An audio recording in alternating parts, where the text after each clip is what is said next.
Everyone, it's Marcia Whyte with GratitudeSpeak, your life and business coach with today's discussion topic. And this is all about SMART goals and do you have them?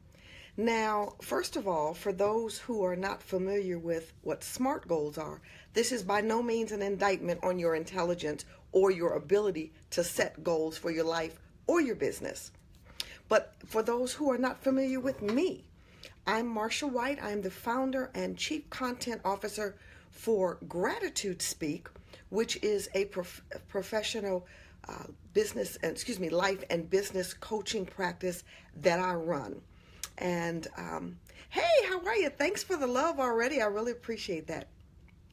So today we are really just going to be running through, hopefully fairly quickly, SMART goals, because I think it is still early enough right now in the year, whether you're catching the replay tonight, which is, great, or if you're catching me even later on YouTube, that would be perfect as well, because there is no time like the present to stop and reevaluate your goals. All right, because sometimes they're going to need a readjustment. By the way, you guys like my new blue glasses? I'm so excited. So this is why I'm dressed in all blue. But that's a whole nother story. All right, so when we talk about SMART goals, first of all, why do you need goals in life and in business? Because they are actionable steps that keep you accountable to yourself, to your clients, to the team, to whatever it is, where they help you get your objective in order, and they help you, like I said, stay on track, keep your focus, even in times where you may be, what's the word I'm looking for? Tempted, or it just seems easier to stop or forget your why, why you started, why you do what you do, why should anybody listen to you or buy from you or let you serve them. This helps keep all those answers kind of in check. So SMART goals, it's an acronym, SMART, and we're about to go through all of them so that this can bring you real value. So the first one is the S, that is for specific. And yes, I have notes, so I'm going to look off camera. Your goal should be as specific as possible and answer the question, what is it? So for instance, if your goal is to bring on new clients, set a number, and we'll get to that in just a moment. But it's not enough to say, I want to make more money, because you've heard me use this example, but I'm going to use it again because all of us learn by repetition.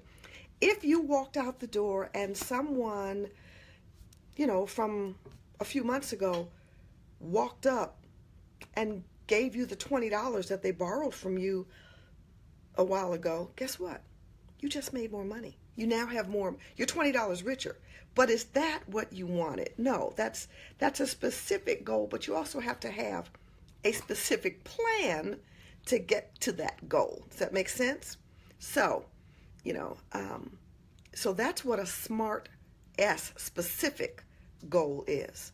Number 2, the measurableness of your goals. How will you measure them? Measurement will give you specific feedback and hold you accountable. So for instance, if your goal is to make an extra $2,000 a month, all right, and your clients are, the goods or services you provide are worth $1,000 a pop, guess what? You can measure that by saying, okay, number 1, I need to make at least 2 sales, because I want to make $2,000. I've got $1,000 a pop good or services. I have to bring on 2 people. But your closing ratio, so you can do the math. All right. So I don't know, maybe if you have a 50% closing ratio, you need to have at least 4 sales conversations. Capiche? Okay. So it needs to be specific and it needs to be measurable. The next thing, and this is for each goal, all right, it needs to be attainable. I mean, it should push you and stretch you, but, not so far out of your comfort zone that you become paralyzed because you're like, oh my God, I think I've bitten off more than I can chew. I have no support. I don't know how to do this. And what it does is causes you to shut down and do nothing. So make sure that, they are attainable, not necessarily easily attainable like a piece of cake. Boom, I know that I have a 75% closing ratio, so I'm going to, do less. Because why stop at, say, for instance, if your goal was, let's use the $2,000 example again. Keep going. Because it's going to offset something you've yet to do or something that you've already done where you didn't meet or match what you had set. Okay, are we clear so far? I want to check the comments. Okay. All right, so the next one is realistic. There are so many people, especially in the, hey Craig, thanks. There are so many people, especially in the entrepreneurial space, that are totally out of alignment, totally unrealistic with what they set. Would everybody like to make an extra 10 grand a month? Yours truly included? Yes. In fact, I'm going to cut and get in front of the line. But is it really realistic if you're just starting out? The answer could be a yes, and let me qualify that. If you have a product or service that warrants or merits that kind of price tag, and you can get that one sale, my hat's off to you. But realistically, for most of us, that $10,000 is not realistic if we've not put things in place to get us there. So if your average, sale is $500, you've got to make, 20 sales to get to your 10,000? Hope I did that math right. I think I did. It's not realistic unless you are going into full grind, full muscle, no holds barred mode. And most of us will not sustain that. Realistically speaking, we're not going to sustain that for a full month's work. We're just not. If you are the 1%, again, my hat's off to you. But let's make it something that's realistic. Doesn't mean when you hit that mark that you have to stop. If you shoot for $10,000, even though it means it's, not really realistic, and if you hit 4,000 or 5,000, will you be satisfied with that? The answer is up to you. Only you can answer that question. Okay, thanks, Craig. I really appreciate you popping on. So make something that's realistic, because here's the thing. If you shoot for, let's say, $3,000, and I'm lowballing it for some of you, and that's fine. If you shoot for $3,000 and you make 5, man, you've just blown or sis, you've just blown your goals out of the water. Great. Keep that momentum going. Use that as a springboard into the next step. And maybe you can raise the bar a little bit next time. But start out with something realistic. I know the old adage about if you shoot for the moon, even if you miss, you'll land among the stars, and that makes your heart feel really good. And in another setting, I would totally use this. But when you're talking about things that you want to be driving you every day to get up and do it again and again, make sure it's something realistic so you don't discourage yourself. There's nothing worse than being the one that shoots you in the foot. Sometimes we can't avoid injuries, but those self-inflicted ones that are preventable, we need to think about that. Okay, and so finally, the T is timely. Make them fit the circumstances. So do you have a time frame for your SMART goals? A great way to do that is to say, every week I'd like to do this. Every month I'd like to do this. Every quarter I'd like to do this. On a semi-annual basis, I'd like to hit this mark.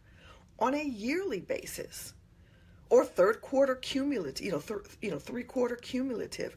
It has to be timely so that, again, you can benchmark where you are. I don't know how many of you are, a lot of times in churches, you will see if they have, for instance, a building fund.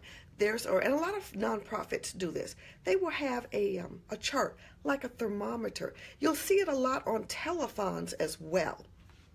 Let's even use maybe a less controversial example. If you've ever dialed into one of the fundraiser telethons, they'll say, we are so close to our goal, and you'll see the clock ticking and the totals going up, that's a benchmark to make sure that they've set a specific goal. It's measurable, it's attainable, it's realistic with help, and it's timely, because they know that by the end of the night, they want that campaign to have maxed out, preferably and gone beyond. That's the same thing. You have to have a time frame, because if you just say, well, I want to make $20,000 extra this year, you may just kind of slack off until it's crunch time last quarter. And I know championships are won or lost in the last quarter. I get it. We just talked about that in yesterday's theme. However, you want something that's timely enough to encourage you, or to keep you encouraged to perform in a peak level. So, for the recap, you need SMART goals: specific, measurable, attainable, realistic, and timely. And if you can get those down and keep those down on a piece of paper, on a vision board, on your phone, under one of your your apps for your notes or whatever, or however best you motivate yourself, you will be so much better served. Your business will grow and thrive and be sustainable. You will be more than happy. Those that you support, and those, meaning your family, but those that you serve, support would be your family and your friends, and those that you serve, your customers, clients, community, whatever it is, will be served arguably the best possible way. So, as always, I hope this has been helpful. I'd love to talk with you to see how I might best support you in your business, or even in your life, if you are stuck in your productivity and it's having you question your confidence and your competence. I'm a great listener, and I also have been around here long enough to know a few things about a few things. So if you look in the title of this stream, in this video, you will see a Book Me link that goes directly to my calendar. Please note that I am on Eastern Standard Time in the United States, and as an added bonus, as I do every day that I stream, I have a bit.ly link. You can access that to go to my broadcast on Monday nights. It's for entrepreneurs and small business owners. It's called Business, the Good, Bad, and Otherwise. So share this out with your family and friends. Share the other resources, my links. Send me some referrals. I'll be happy to talk to them. Let people know that there is help, a listening ear, someone that can help them strategize and get tactics that work in place for them and their business and those that they serve. I will thank you. Those that you refer will thank you. Those that they serve will thank you. And then you can clap for yourself. So as always, I wish you continued success and many blessings. I will see you the next time we're on stream together. And in the meantime, remember, there's always room for gratitude and ways to show kindness. So go out there and make it your mission to do just that today. We'll talk soon. Bye.